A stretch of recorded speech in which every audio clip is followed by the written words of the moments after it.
Hi అండి, welcome to Sujatha health kitchen. ఈరోజు మనం నోరూరించి దొండకాయతో రోటి పచ్చడి చేసుకుందాం. సింపుల్గా చేసుకున్నామండి, చూద్దామండి. ముందుగా స్టవ్ మీద ఒక పాన్ పెట్టానండి. ఓ పావు కప్పు నువ్వులు, చూడండి, ఒక స్పూన్ ధనియాలు, జీలకర్ర వేసి వేపుకున్నామండి. నేను వింటర్ కాబట్టి నువ్వులు వేస్తున్నానండి. అదే సమ్మర్కి అయితే పల్లీలు వేసిండేదానండి. మీకు ఏది నచ్చితే అది వేసుకోండి. దోరగా డ్రై రోస్ట్ చేసుకోవాలండి.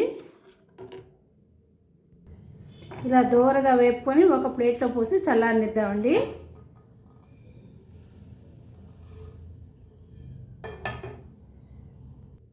స్టవ్ మీద పాన్ పెట్టి పచ్చిమిరపకాయలు ఫ్రై చేసుకోవాలండి. మీరు తినే కారాన్ని బట్టి వేసుకోండి. 7-8 పచ్చిమిరపకాయలు వేసాను.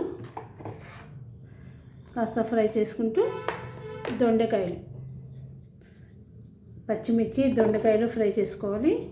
అదేవిధంగా ఒక టమాటా కూడా వేస్తున్నానండి. సన్నగా ముక్కలు కట్ చేసేసాను. కొంచెం ఫ్రై అయ్యాక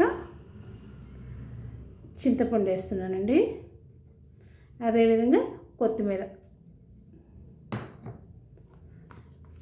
ఫ్రై చేసుకోవాలండి. ఇలా దూరగా వేపుకోవాలండి. దొండకాయలో యాంటీబ్యాక్టీరియల్ గుణాలు ఉన్నాయండి. సో జలుబు, దగ్గు చేరవు. విటమిన్ బి ఉండటం వల్ల కూడా నాడీ వ్యవస్థ మాడిపోతుందండి.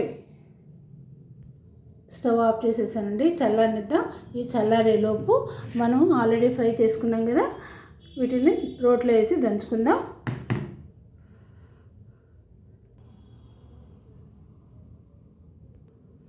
ఇలా మెత్తగా దంచానండి. తర్వాత మనం ఆల్రెడీ ఫ్రై చేసుకున్నాం కదా, ఇవన్నీ వేసేస్తాం. వేసి దంచుకుందాం.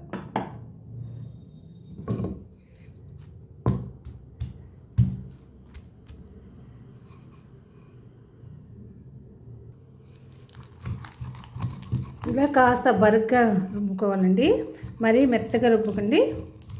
చివరిగా ఉల్లిపాయలు వేస్తున్నానండి. ఉల్లిపాయలు వేసి దంచు. కమ్మకమ్మని పచ్చడి రెడీ అయిపోయిందండి. దీనికి ఏ పోపు అక్కర్లేదండి, ఇలా తినేసేయచ్చు. అన్నంలో కలుపుకొని తింటే సూపర్గా ఉంటుందండి. ఇందులో విటమిన్ బి నాడీ వ్యవస్థకి మేలు చేస్తుంది.